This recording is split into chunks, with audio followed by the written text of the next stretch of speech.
ഞാൻ ഇതിനൊരു എക്സ്പ്ലനേഷൻ തരണമെന്നുണ്ടായിരുന്നു. കാര്യം കഴിഞ്ഞ ദിവസം, അതായത് ഇന്നലെ എനിക്ക് സപ്പോർട്ട് തന്നുകൊണ്ട് ഓൺലൈനിലും ന്യൂസ് ചാനൽസിലും എല്ലാം നിങ്ങളെല്ലാവരും സംസാരിക്കുന്നതിനോടൊപ്പം അദ്ദേഹത്തിനെതിരെ ഒരു ഹെയ്റ്റ് ക്യാമ്പയിൻ നടക്കുന്നത് പോലെ അല്ലെങ്കിൽ നടക്കുന്നത് ഞാൻ വിറ്റ്നസ് ചെയ്തു. അതിന് ഒരു അവസരം ഉണ്ടാക്കരുത് എന്നുള്ളത് കൊണ്ടാണ് ഞാനിപ്പോ ഈ മീഡിയയായിട്ട് ഒരു ഇന്ററാക്ഷൻ ഇങ്ങനെ ചെയ്യുന്നത്. എനിക്ക് സത്യം പറഞ്ഞാൽ എനിക്ക് ഇതിന്റെ അകത്തൊരു അഭിപ്രായം പറയണമെന്നോ ഇതിനെപ്പറ്റി കൂടുതൽ സംസാരങ്ങൾ ഉണ്ടാവണമെന്നോ ഒന്നും ആഗ്രഹിച്ചില്ല. പക്ഷെ ഇന്നലെ ഉണ്ടാവുന്ന ഒരു ഹെയ്റ്റ് ക്യാമ്പയിനും അത് കാരണം അദ്ദേഹത്തിന് ഉണ്ടാവാൻ സാധ്യതയുള്ള അല്ലെങ്കിൽ അദ്ദേഹം ഇപ്പം ഫേസ് ചെയ്തുകൊണ്ടിരിക്കുന്ന പ്രശ്നങ്ങൾ ഞാൻ കാണുന്നത് കൊണ്ടാണ് ഞാനിപ്പോ ഇന്ന് സംസാരിക്കുന്നത്. അത് ആ മൊമെന്റിൽ അദ്ദേഹത്തിന് തോന്നിയത്, ഒന്ന് അദ്ദേഹത്തിനെ സ്റ്റേജിലേക്ക് വിളിക്കുന്ന സമയത്ത് അദ്ദേഹത്തിന്റെ പേര് തെറ്റി വിളിക്കുകയും ഒന്ന് അദ്ദേഹത്തിന് വിളിക്കാൻ മറന്നു, വിളിക്കാനായിട്ട് ബാക്ക് സ്റ്റേജിൽ നിന്ന് റിക്വസ്റ്റ് ചെയ്ത സമയത്ത് അദ്ദേഹത്തിന്റെ പേര് മാറ്റി വിളിക്കുന്ന ഒരു അവസരം ഉണ്ടായി. അപ്പൊ എല്ലാ മനുഷ്യരും ഉണ്ടാവുന്ന ഒരു ചെറിയ ടെൻഷൻ അദ്ദേഹത്തിന് ഫീൽ ചെയ്തിട്ടുണ്ടാവാം. ഞാൻ മൊമെന്റ് കൊടുക്കുന്ന സമയത്തും അദ്ദേഹത്തിന് കാലിനൊരു ബുദ്ധിമുട്ടുള്ളത് കൊണ്ട് സ്റ്റേജിലേക്ക് കയറാൻ പറ്റാതിരിക്കുന്നു. അപ്പൊ ഒരുപാട് പ്രശ്നങ്ങളുടെ ഇടയിലായിരുന്നു അദ്ദേഹം ഉണ്ടായിരുന്നത്. അപ്പൊ ആ ഒരു മൊമെന്റിൽ ചിലപ്പം നമ്മളെല്ലാ മനുഷ്യന്മാരും റിയാക്ട് ചെയ്തതുപോലെ തന്നെയാണ് അദ്ദേഹം ചെയ്തത്. പക്ഷെ അത് ക്യാമറ ആംഗിളിലൂടെ വരുന്ന സമയത്ത് അത് കുറച്ച് എവിഡന്റായി അത് ഫീൽ ചെയ്തു എന്നാണ് എനിക്ക് തോന്നുന്നത്. എനിക്ക് അതിന്റെ അകത്ത് 100% ഒരു രീതിയിലുള്ള വിഷമമോ പരിഭ്രമമോ ഉണ്ടായിട്ടില്ല. തീർച്ചയായിട്ടും ആ അവസരത്തിൽ അദ്ദേഹം അങ്ങനെ ചെയ്തിട്ടുണ്ടെങ്കിൽ അദ്ദേഹം അനുഭവിച്ചുകൊണ്ടിരുന്ന എന്തെങ്കിലും രീതിയിലുള്ള ഒരു പിരിമുറുക്കത്തിലായിരിക്കണം. അല്ലാതെ എനിക്ക് അതിന്റെ അകത്ത് ഒരു ബുദ്ധിമുട്ടും ഫീൽ ചെയ്തിട്ടില്ല. എന്റെ റിയാക്ഷനിൽ നിന്നും നിങ്ങൾക്ക് എല്ലാവർക്കും അറിയാം. ഞാനത് കൊടുത്ത് അദ്ദേഹം ജയരാജ് സാറിനെ വിളിക്കുന്ന സമയത്ത് ഞാൻ അവിടെ നിന്ന് മാറി നിൽക്കുകയും ചെയ്തു. കാര്യം എനിക്ക് അവിടെ ചെയ്യാനുള്ള കാര്യം ഞാൻ ചെയ്ത് കഴിഞ്ഞിരുന്നു. പിന്നെ ഞാൻ അവിടെ നിൽക്കുന്നതിൽ കാര്യമില്ല. അപ്പൊ ഞാൻ അങ്ങോട്ട് മാറിയിരിക്കുകയും ചെയ്തതാണ്. അത് ഇന്നലെ ഉച്ചയ്ക്കാണ്, എനിക്ക് നല്ല പനിയായിരുന്നു മിനിങ്ങാന്ന് പോകുന്നത്. അപ്പൊ ഇന്നലെ ഉച്ചയ്ക്കാണ് ഞാനിത് ഓൺലൈനിൽ ശ്രദ്ധിച്ചതും ഇതിന് എന്ത് മറുപടി പറയണം എന്നുള്ളത് ഒരു കൺഫ്യൂഷനിലുമായിരുന്നു ഞാൻ ഉണ്ടായിരുന്നത്. കാര്യം ഞാൻ പറയുന്ന ഒരു മറുപടി ഇത് വേറൊരു രീതിയിലേക്കോ അല്ലെങ്കിൽ വേറൊരു തലത്തിലേക്കോ ഒന്നും പോകാൻ പാടില്ല. കാര്യം ഇത് റിലീജിയസ് ആയ രീതിയിൽ വരെ ഇത് ഡിസ്കസ് ചെയ്യപ്പെടുന്ന ഒരു അവസ്ഥയിലേക്ക് എത്തി. അങ്ങനെ ഒന്നുമില്ല. അതൊരു മൊമെന്റിൽ അദ്ദേഹത്തിനുണ്ടായ ഒരു തോന്നൽ അല്ലെങ്കിൽ ഒരു മിസ്അണ്ടർസ്റ്റാൻഡിംഗ് ആണത്. ഞാൻ ഇന്ന് രാവിലെയാണ് അദ്ദേഹവുമായിട്ട് ഫോണിൽ സംസാരിച്ചത്. അദ്ദേഹം സംസാരിക്കുമ്പോൾ ശബ്ദം ഇടറുന്നുണ്ടായിരുന്നു. അതെനിക്ക് ഒരുപാട് വിഷമം ഉണ്ടായി. എന്നോട് ഒരിക്കലും അദ്ദേഹത്തിന്റെ ഒരു പ്രായം വെച്ചോ സീനിയോറിറ്റി വെച്ചോ അദ്ദേഹം എന്നോട് മാപ്പ് പറയുന്ന ഒരു അവസ്ഥ വരെ കൊണ്ട് എത്തിച്ചു. അദ്ദേഹം എന്നോട് അങ്ങനെയാണ് സംസാരിച്ചത്. അപ്പൊ അതിലൊക്കെ എനിക്ക് ഒരുപാട് വിഷമമുണ്ട്.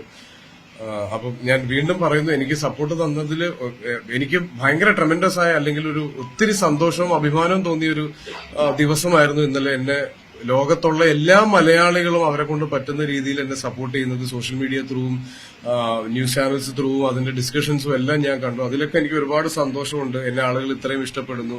കലയോളം തന്നെ കലാകാരനെ സ്നേഹിക്കുന്നവരാണ് മലയാളികളെന്ന് നമ്മൾ ഇന്നലെ തെളിയിച്ചു. പക്ഷെ അതിനൊപ്പം അദ്ദേഹത്തിന് എഗെയിൻസ്റ്റ് ഒരു ഹെയ്റ്റ് ക്യാമ്പയിൻ ഉണ്ടാവുന്നതിനോട് എനിക്ക് ഒരു താല്പര്യമില്ല. അദ്ദേഹം മനഃപൂർവ്വം ചെയ്തതല്ല. അദ്ദേഹം അങ്ങനെ മനഃപൂർവ്വം ചെയ്യുന്ന ഒരാളല്ല. ഒരു മനുഷ്യനും അങ്ങനെ, ഒരു കലാകാരനും അങ്ങനെ ചെയ്യുമെന്ന് ഞാൻ വിശ്വസിക്കുന്നില്ല. അപ്പൊ ഇതിൽ വേറൊരു ഡിസ്കഷനിലേക്ക് ഇതിനെ കൊണ്ടുപോകരുത്. ഇത് കഴിഞ്ഞതായിട്ട് ഞാൻ ആഗ്രഹിക്കുന്നു.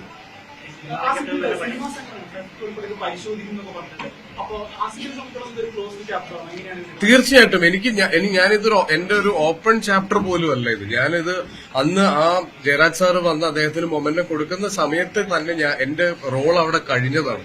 ഞാൻ ഇതിനെപ്പറ്റി വേറെ ഒരു രീതിയിൽ ഒരു ബോധറേഷൻ എനിക്ക് ഇന്നലെ ഉണ്ടാവുകയോ വേറൊരു സംസാരം ഉണ്ടാവുകയോ ഒന്നും ചെയ്തില്ല. ഇന്നലെ ഉച്ചയ്ക്ക് ഇതിനെപ്പറ്റി ഇത്രയും വലിയൊരു സംസാരത്തിലേക്ക് ഇത് പോയി എന്ന് ഞാൻ ഇന്നലെ ഉച്ചയ്ക്ക് അറിയുമ്പോഴാണ് ഇതിനൊരു മറുപടി പറയണമെന്നുണ്ടായിരുന്നു. പക്ഷെ ഞാൻ പറയുന്ന മറുപടി വളരെ കാര്യം ഒരുപാട് പേർ എന്നെ സപ്പോർട്ട് ചെയ്ത് മുന്നോട്ട് വരുന്നുണ്ട്. അപ്പം അവർക്കും അദ്ദേഹത്തിനും വിഷമമാവാത്ത രീതിയിലായിരിക്കണം ഞാൻ ഇതിന്റെ ഒരു മറുപടി പറയേണ്ടതെന്ന് എനിക്ക് തോന്നി. അതാണ് ഞാൻ ഇത്രയും ലേറ്റ് ആയത്. ഇന്നിപ്പോ ഇവിടെ ആൽബർട്ട്സ് കോളേജിൽ ഒരു ഇവന്റ് ഉണ്ടായിരുന്നു. നേരത്തെ ഞാൻ കമ്മിറ്റ് ചെയ്തൊരു ഇവന്റ് ആണ്. അപ്പൊ എന്തായാലും നിങ്ങൾ എല്ലാവരും വരുന്നുണ്ടായിരുന്നു, എനിക്ക് അറിയാമായിരുന്നു. അപ്പൊ അതാണ് ഞാൻ ഇവിടെ ഇന്ന് ഈ ഒരു അവസരത്തിൽ പറയാമെന്ന് തീരുമാനിച്ചത്. അത് ആസിഫിനെ പോലെ ഒരു ജൂനിയർ ആർട്ടിസ്റ്റ് വാങ്ങാനുള്ള എന്തോ കുറവുകൊണ്ട് അദ്ദേഹം അങ്ങനെ പ്രകടിപ്പിച്ചു. ഇത് മാത്രമല്ല ഇന്നലെ അദ്ദേഹത്തിന്റെ പ്രതികരണം അത് ആ സന്ദർഭത്തിന് ഉചിതമായ പ്രതികരണമല്ല, നിശ്ചീകരണമല്ല വന്നത്. അതുകൊണ്ട് സ്വാഭാവികം ബോധപൂർവമായ ഒരു നടപടിയാണ് അദ്ദേഹത്തിന്റെ ഭാഗത്ത് നിന്ന് വന്നത് എന്നുള്ള അതിൽ പൊതുവിലയിരുത്തുന്നത്. എതിരെ നിൽക്കുന്നവന്റെ മനസ്സെന്ന് അറിയാൻ ശ്രമിച്ചാൽ തീരുന്ന പ്രശ്നങ്ങളല്ലേ ഉള്ളൂ. അത് കുഴപ്പമില്ല. അദ്ദേഹത്തിന് ആ മൊമെന്റിൽ ഉണ്ടായ എന്തോ ഒരു ടെൻഷൻ ആയിരിക്കണം. അത് എനിക്ക് ഒരു തരത്തിലും ഹർട്ട് ചെയ്തിട്ടില്ല. ഹർട്ട് ചെയ്തില്ലെന്ന് പറഞ്ഞാൽ ഞാൻ അദ്ദേഹത്തിന്റെ ആ മൊമെന്റോ കൊടുക്കാൻ എന്നെ വിളിച്ചു, ഞാൻ ആ മൊമെന്റോ കൊടുത്തു. പക്ഷെ അദ്ദേഹം ജയരാജ് സാറാണ് ആ സിനിമയുടെ സംവിധായകൻ. ജയരാജ് സാർ സ്റ്റേജിൽ കയറിയ സമയത്ത് കൂടെ കയറാൻ പറ്റാത്തതിന്റെ ഒരു വിഷമം ഉണ്ടായിരുന്നു. അപ്പൊ ജയരാജ് സാറിന്റെ കയ്യിൽ നിന്നാണ് അത് മേടിക്കാൻ അദ്ദേഹം പ്രിഫർ ചെയ്യുന്നതെന്ന് മനസ്സിലായത് കൊണ്ടാണ് ഞാൻ ബാക്കിലേക്ക് നിന്നത്. അല്ലാതെ എനിക്ക് അതിന്റെ ഒരു രീതിയിലുള്ള വിഷമം ഉണ്ടായിരുന്നു. ദൃശ്യങ്ങൾ കാണുമ്പോഴേ താങ്കളുടെ മുഖത്തേക്ക് നോക്കുന്നില്ല, താങ്കൾ തരാൻ പോകുമ്പോൾ അദ്ദേഹം ഒരു വലിയ താല്പര്യമില്ലാത്ത രീതിയിൽ വന്നു. അങ്ങനെ ഒരു എന്തോ ഒരു താല്പര്യക്കേട് അദ്ദേഹത്തിന്റെ ബോഡി ലാംഗ്വേജ് വളരെ ക്ലിയർ ആയിരുന്നു. അപ്പൊ സ്വാഭാവികമായും അത്തരം വിമർശനം ഉയർന്നു വരുമ്പോൾ ആ തെറ്റ് പറയുമ്പോൾ കുറ്റം പറയാനോ അറിയും. അപ്പൊ നിങ്ങൾ തമ്മിൽ നേരത്തെ ഏതെങ്കിലും തരത്തിലുള്ള പ്രശ്നമോ അങ്ങനെ ഒരിക്കലുമില്ല. ഞാൻ അത് അറിയാലോ, എം ടി സാറിന്റെ പിറന്നാൾ ആഘോഷവും ഞങ്ങളുടെ എം ടി സാറിന്റെ സിനിമയുടെ ലോഞ്ചും എല്ലാം ആയിരുന്നു. അപ്പൊ അത്രയും വലിയൊരു സദസ്സിൽ അത്രയും വലിയ ആളുകളുടെ ഇടയിൽ ഇരിക്കുന്നതിന്റെ എല്ലാ ത്രില്ലിലുമാണ് ഞാൻ ഉണ്ടായിരുന്നത്. അപ്പം അദ്ദേഹത്തിനോട് എനിക്ക് അങ്ങനെ ഇതിനു മുന്നേ ഒരു രീതിയിലുള്ള പ്രശ്നം ഉണ്ടായിട്ടില്ല. ഞങ്ങൾ തമ്മിലൊരു ക്ലോസ് ഇന്ററാക്ഷൻ വരെ ഇതിനു മുന്നേ ഉണ്ടായിട്ടില്ല. മനസ്സിലൊരു വേദന തട്ടിയിട്ടില്ലെങ്കിൽ അങ്ങ് എന്തുകൊണ്ടാണ് ഈ സപ്പോർട്ടേഴ്സിന് നന്ദി പറയുന്നത്? സപ്പോർട്ടർ ആവശ്യമില്ലല്ലോ, അപ്പൊ അങ്ങനെ നന്ദി പറയേണ്ട ആവശ്യമില്ല. ഒരു കലാകാരന് എല്ലാ സമയത്തും സപ്പോർട്ടേഴ്സിന് ആവശ്യമുണ്ട്. നമ്മൾ ആളുകൾ ഈ കാര്യത്തിലല്ല. എനിക്കൊരു പ്രശ്നം വന്നപ്പോൾ അല്ലെങ്കിൽ എനിക്ക് അഗെയിൻസ്റ്റ് ഒരാൾ സംസാരിച്ചു എന്ന് അവർക്ക് തോന്നിയപ്പോൾ അവരെന്റെ കൂടെ നിന്നു എന്ന് തിരിച്ചറിഞ്ഞതിലാണ് ഞാനത് ആ നന്ദി പറഞ്ഞത്. അല്ലാതെ ഒരിക്കലും ഞാൻ അദ്ദേഹത്തിന് അഗെയിൻസ്റ്റ് നിന്നതിന്റെ പേരിലോ അല്ലെങ്കിൽ അങ്ങനെയൊന്നുമല്ല. ഇത്ര ആളുകൾക്ക് എന്നെ ഇഷ്ടപ്പെടുന്നുണ്ട് അല്ലെങ്കിൽ ഇത്ര ആളുകൾ എന്നെ അറിയുന്നുണ്ടോ എന്ന് പറയുന്നതിലാണ് എനിക്ക് ഏറ്റവും സന്തോഷം. അതിനാണ് ഞാൻ നന്ദി പറഞ്ഞത്.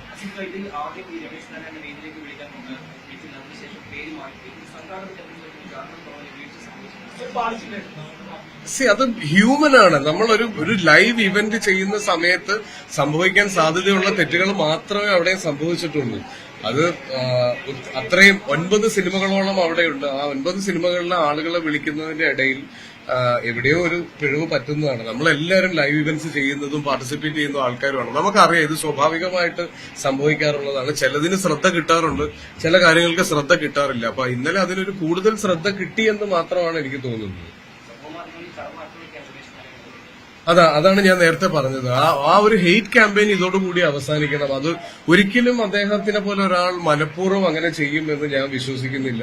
സത്യമായിട്ടും എനിക്ക് അങ്ങനെ ഒരു പ്രവർത്തനം എനിക്ക് അവിടെ ഒരു പ്രവൃത്തി അങ്ങനെ ഫീൽ ചെയ്യുകയോ അതിൽ നിന്നൊരു വിഷമം ഉണ്ടാവുകയോ ചെയ്തിട്ടില്ല. അങ്ങനെ അദ്ദേഹം എന്നെ ഇന്നലെ, കാര്യം ഞാൻ ഇതിനൊരു മറുപടി പറയാൻ ഒരുപാട് ഓൾമോസ്റ്റ് എല്ലാ ന്യൂസ് ചാനൽസിനും എന്നെ വിളിക്കുന്നുണ്ടായിരുന്നു. അപ്പൊ എനിക്ക് എങ്ങനെ റിയാക്ട് ചെയ്യണം എന്ന കാര്യം എനിക്കിത് ഫീൽ ചെയ്തത് എനിക്ക് റിയാക്ട് ചെയ്യാൻ പറ്റുള്ളൂ. കാര്യം ഇതെനിക്ക് മനസ്സിലാവാൻ ഒരു ദിവസം എടുത്തു. അപ്പൊ ഞാൻ എന്റെ ഫോൺ ഇന്നലെ ഓഫ് ചെയ്ത് വെച്ചേക്കുമായിരുന്നു. ഞാൻ ഇന്നലെ രാത്രി അത് ഓണാക്കുമ്പോഴാണ് അദ്ദേഹത്തിന്റെ മെസ്സേജ്, മോനെ പ്ലീസ് കോൾ ബാക്ക് എന്ന് പറഞ്ഞൊരു മെസ്സേജ് ഞാൻ കാണുന്നത്. ഞാൻ ഇന്ന് രാവിലെ അദ്ദേഹത്തിനെ വിളിക്കുമ്പോൾ ഒരു കോൾ എക്സ്പെക്ട് ചെയ്ത് നിൽക്കുന്ന പോലെയാണ് അദ്ദേഹം ഫോൺ എടുത്തത്. അപ്പൊ എന്നോട് ചോദിച്ചു എനിക്ക് നിന്നെ ഒന്ന് കാണണം എന്ന് പറഞ്ഞു. അപ്പൊ അദ്ദേഹം തിരുവനന്തപുരത്താണുള്ളത്, ഞാൻ കൊച്ചിയിലാണ്. എന്റെ സിനിമയുടെ പ്രൊമോഷൻസ് നടക്കുന്നുണ്ട്. കഴിഞ്ഞ 2 ദിവസമായിട്ട് എന്റെ ശബ്ദം കേട്ടറിയാം എനിക്ക് പനിയായിരുന്നു. അപ്പോൾ ഞാൻ സാറിനോട് സാർ എനിക്ക് ട്രിവാൻഡ്രം വരാനുള്ള ഒരു അവസരം ഇപ്പൊ ഇല്ല. അപ്പൊ അദ്ദേഹവും കൊച്ചിയിലേക്ക് എത്താൻ പറ്റില്ല. പക്ഷെ ആ ഫോണിൽ കൂടെ അദ്ദേഹം സംസാരിച്ചതിൽ നിന്ന് എനിക്ക് മനസ്സിലായി അദ്ദേഹം ഒരുപാട് വിഷമത്തിലാണുള്ളത്. പല സമയത്തും സംസാരിക്കുമ്പോൾ അദ്ദേഹത്തിന്റെ ശബ്ദം ഇടറുന്നുണ്ടായിരുന്നു. അത്രയും സീനിയർ ആയിട്ടുള്ള അത്രയും പ്രായമുള്ള ഒരാൾ ഞാൻ കാരണം വിഷമിക്കാൻ പാടില്ല.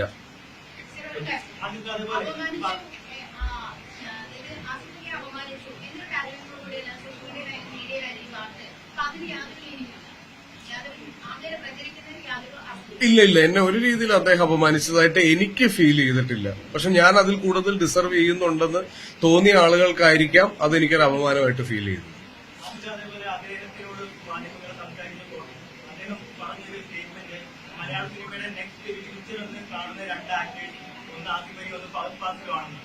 മലയാളത്തിലെ ടോപ്പ് ഗോൾഡ് യങ് സൂപ്പർ സ്റ്റാർസിന്റെ പേര് പറയാതെയാണ് നിങ്ങളുടെ രണ്ടുപേരുടെയും പേര് അദ്ദേഹം പറഞ്ഞു. ആ സ്റ്റേറ്റ്മെന്റിനോട് എന്ത് മറുപടി? അത് അദ്ദേഹത്തിനോട് തന്നെ ചോദിക്കണം.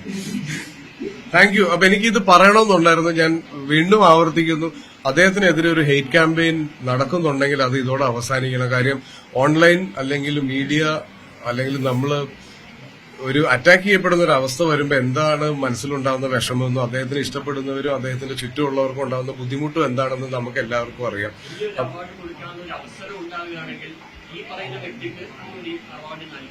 അത് വലിയൊരു അർഹത, അഭിമാനമായിട്ട് തന്നെ ഞാൻ കാണും. Thank you sir.